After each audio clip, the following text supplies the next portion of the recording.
Welcome to DY news.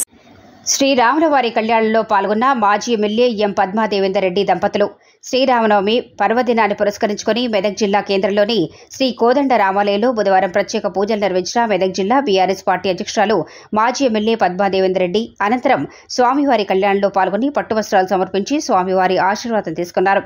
ఈ సందర్భంగా మాట్లాడుతూ ధర్మాన్ని కాపాడటంలో రాముణ్ణి మించిన దేవుడు లేడని వారన్నారు.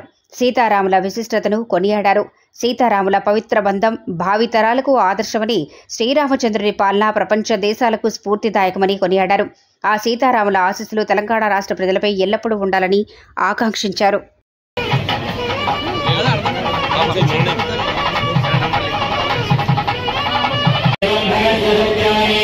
Gracias.